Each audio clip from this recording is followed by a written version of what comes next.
Ustadz. Assalamualaikum warahmatullahi wabarakatuh. Mohon nasihat dan bimbingannya Ustadz, bagaimana orang tua yang mendapat hidayah mendalami ilmu agama di usia lanjut, sedangkan anak-anak sudah dewasa sehingga waktunya habis untuk lebih memperbaiki diri dan tidak maksimal memberikan pendidikan agama kepada anak-anak. Jazakallahu khairan.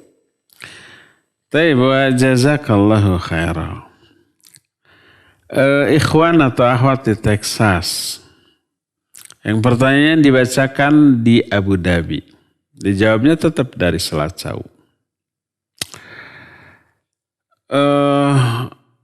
Pertanyaan tadi teralami oleh para sahabat zaman baheula.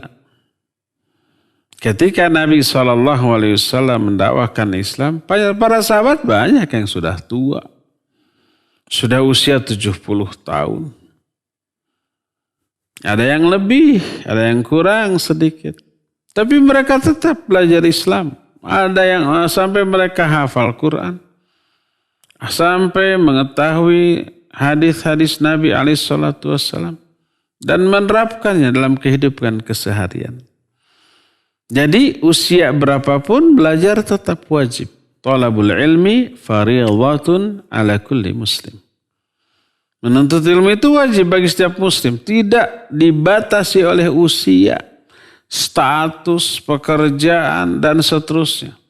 Apakah para da'i, para ustadz, para ulama yang sudah berilmu sudah enggak kena kewajiban mencari ilmu? Tetap kena. Lebih lagi malah. Karena apa? Karena mereka harus ngajar. Ngajar ya butuh bahan. Kalau ustadz nggak belajar, nanti basi materi itu lagi. Ustadz harus banyak menjawab pertanyaan. Yang sering kali pertanyaan itu banyak yang baru, banyak yang tak ada sebelumnya. Kalau nggak belajar memahami kaidah secara umum, nggak akan bisa memberi solusi, memberi jawaban seperti itu. Jadi mencari ilmu tidak dibatasi oleh status, oleh usia, oleh pekerjaan, oleh jabatan, oleh pangkat, oleh kekuasaan, oleh popularitas. Enggak. Semuanya wajib. Ya. Nah sekarang dulu ketika usia muda sampai paruh baya belum diberi hidayah. Setelah usia 70 tahun diberi hidayah. Apa yang harus dia lakukan? Belajar di 70 tahun itu. Belajar lagi membaca Al-Quran yang benar. Tahsin lagi. Belajar huruf hijaiyah lagi. Bagaimana cara mengucapkan huruf dari alif, dari hamzah sampai iya.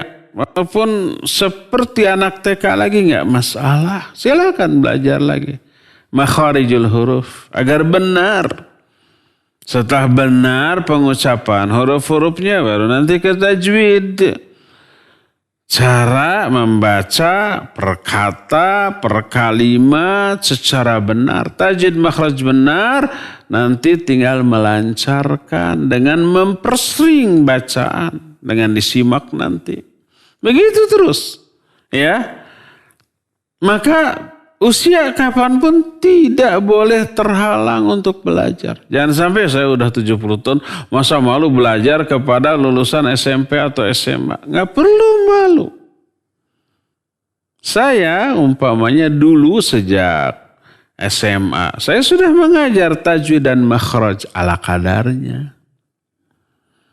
Sampai mahasiswa, sampai dakwah, orang-orang menyebut saya ustadz. Anak-anak saya sekolahkan ke pesantren. Mereka belajar tahsin dari ahlinya. Setelah selesai pulang ke rumah, saya yang belajar ke mereka.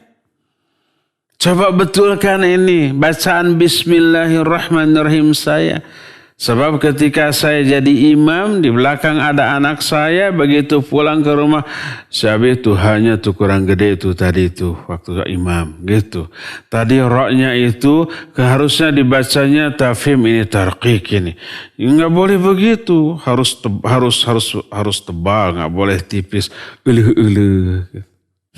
Dulu dia diajar huruf sama saya, sekarang mengoreksi, nggak masalah, ayo belajar. Koreksi mana lagi yang salah gitu ya. Nggak boleh terhalang oleh status ustadz, walaupun ke anak sendiri yang dahulu dididik sejak kecil. Setelah mereka lebih berilmu ya jangan malu untuk bertanya, untuk belajar, untuk dikoreksi. Nggak boleh bilang kamu dulu tahu alif batasa dari saya, sekarang protes. Nggak perlu. Memang dia sekarang lebih tahu, dari ahlinya belajar. Kalau dulu saya belajar bukan dari ahlinya. Dari ustadz yang ada di masjid juga yang dia belum tentu benar dan bukan ahlinya juga. Saat itu sih merasa benar, ternyata keliru, ternyata salah. Kan gitu. Jadi tetaplah belajar ya. Terus bagaimana membagi waktu dengan istri, dengan anak-anak. Kalau usia sudah 70 tahun. Anak-anak sudah pada gede. Anak-anak juga sudah punya anak-anak lagi, sudah punya rumah tangga. Kita tinggal menasihati. Ngaji, hadir ke kajian, setel radio, setel TV dakwah. Ya. Datangkan ustadz ke rumah. Atau hadirlah ke pengajian offline di saat tidak ada uzur, di saat tidak ada pandemi. Pandemi mudah-mudahan tidak akan lama lagi gitu ya. Nanti suatu saat ini berlalu kita offline lagi, ngaji lagi, tetaplah ajak yuk sama anak cucu ngaji. Kita bisa melakukan itu. Pokoknya tetap prioritaskan mencari ilmu. Mencari ilmu tidak terhalang oleh usia, oleh penyakit, oleh kedudukan, oleh status, oleh jabatan, kekuasaan, pangkat, pekerjaan atau apapun. Tetaplah belajar ya. Wallahu a'lam.